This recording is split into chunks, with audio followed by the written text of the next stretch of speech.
3 weeks in, and the fighting between Armenia and Azerbaijan over the disputed region of Nagorno-Karabakh shows no signs of stopping. Both sides have traded blame for the current outbreak of hostilities. Despite a ceasefire, hundreds have been killed and many more displaced, drawing warnings from international aid groups of a humanitarian crisis. Here to discuss the conflict in Nagorno-Karabakh is the president of Armenia, Armեն Սարգսյանի. He joins me from Armenia's capital city, Yerevan. Mr. President, thank you so much for coming on the show. There are multiple reports that Turkey is sending hundreds of Syrian Islamic jihadists to fight alongside Azeri soldiers. Mr. President, can you confirm these reports, and what are the implications of their involvement? Well, first of all, I can confirm it's not only confirmation from my side. International organizations and even intelligence departments of different states have confirmed that. And we have also evidences on the ground. Of course, involvement of Turkey, and additional to that, Turkey brought Islamic militants and terrorists into the region, has completely changed the whole picture of the conflict. If you go to Nagorno-Karabakh Republic of Artsakh, you will see remnants of towers, buildings, churches coming, let's say, from the 3rd, 4th century, when Armenia became as a state, a Christian state, the first in the world in the year 301. So Armenians are living there for thousands of years. And with the breakdown of Soviet Union, people of Nagorno-Karabakh decided that they would like to live independently and exercise their life, their religion, their heritage, and basically live as a free people. Now, on the 27th of September, Azerbaijan, definitely fully supported by Turkey, started another war. It's more than 2 weeks we are watching hundreds and hundreds of people that are killed. They're killed on both sides. Civilians are bombarded. Why is Turkey getting involved in this part of South Caucasus?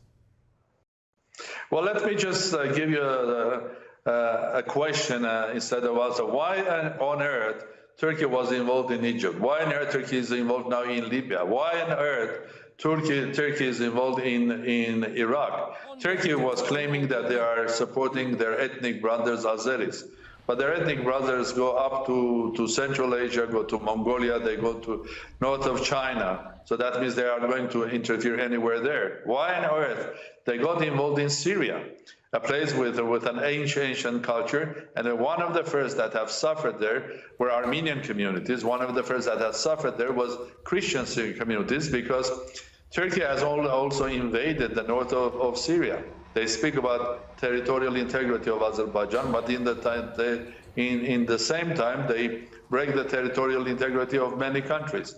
Why on earth they are creating tensions in Mediterranean with Greece now, with Cyprus, and so on and so forth? Turkey desires to establish itself as a regional power, and Turkey bullies everybody around. Coming into Caucasus, they want to say that they are there. They want to say they are a power there. They want to teach Armenians the lessons of Nagorno-Karabakh, telling Azeris, you cannot solve it out, we will help you to solve it out. They want to stay in Azerbaijan, and basically, by staying there, take control over international oil and gas pipelines. So then Europe will become a hostage of Turkey, and Central Asia, or Caspian region, will become a hostage of that. But the most important, wherever they go, alone or bringing Islamic militants with them, basically they are there and they are destroying not only people's lives, but also ancient languages. As I said, like in Syria, destroying ancient Christian culture that was everywhere, including in the north of Syria. What are the consequences, Mr. President, of not stopping Turkey's involvement in this conflict? Well, not stopping Turkey in this conflict, you will get another Syria, but 10 times bigger, because you will get completely unstable Caucasus. You will get international pipelines controlled or maybe even brutally controlled by Turkey. So if Turkey is not excluded from the picture, it will be very, very difficult to come to a peaceful settlement, i.e. through negotiations, and bring people back to the negotiation table of the Minsk group of OSCE. That means Turkey.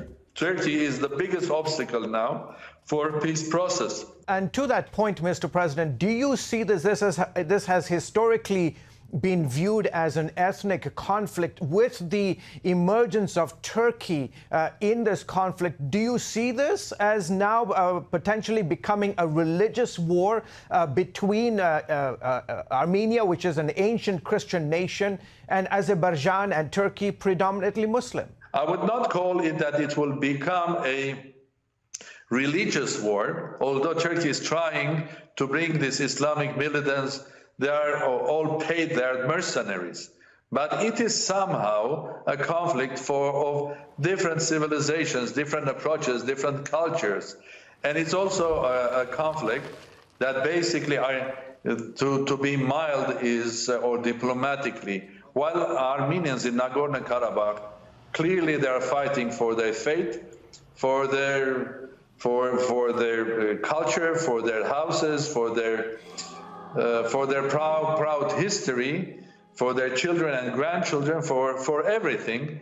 But at the same time, while fighting now Azerbaijan and Turkey and the mercenaries, they're also fighting somehow for the security of Europe, for the security of the whole region, for the security of even Middle East, for the security of Central Asia and even Russia and Iran. So these brave people are like the story of the David and the Goliath. They are facing an enormous enemy that wants to destroy a whole civilization, a culture, religion, and people. So the Prime Minister of Armenia went on national television and referred to this conflict as a Turkish-Azerbaijani terrorist alliance. Mr. President, do you see it that way as well? Well, what I see here is definitely while we are fighting, people are fighting in Nagorno-Karabakh for their honor, for their history, for their culture. There is a new fight which is emerging there because of the mercenaries. And mercenaries are terrorists. They are Islamic terrorists. So from that point of view, I would say that we would like to appeal to international community, to everybody, to put pressure on Turkey that they will get out from Azerbaijan together with their mercenaries and terrorists. So Armenia and Azerbaijan, or Nagorno-Karabakh and Azerbaijan, can start a ceasefire and go ahead and negotiate a peaceful solution. Armenia was always for a peaceful solution. This war is not something that we wanted, never. This war is not something that people of Nagorno-Karabakh wanted. They are brave, they are fast, they are smart people. They want to develop their country, they want to be a part of international community. But this is a fight for their culture, for their communities, for their civilization, which is different what Turkey is bringing to the area. Mr. President, what future do the Armenians in the territory face if it is overrun by Azerbaijan, Turkey, and these Islamists? Well, if you ask Armenians in Nagorno-Karabakh or in Artsakh Republic, well, nobody there will even think about other alternative than victory. And victory for them is just defending your home. Until the last person, until the last one. And I can assure you, there's a huge number of volunteers from Armenia proper going to Nagorno-Karabakh. There are volunteers from worldwide, Armenians from different countries coming to join and to fight it, because again and again, it reminds now, with the involvement of Turkey, the genocide of Armenians that happened 100 years ago. And there's no one Armenian living in any country in the world, starting from Americas, coming to Europe, to Russia, anywhere in the world, that would like to see another genocide happening. Mr. President, thank you so much for joining us on the broadcast. I appreciate you coming on. Thank you very much indeed.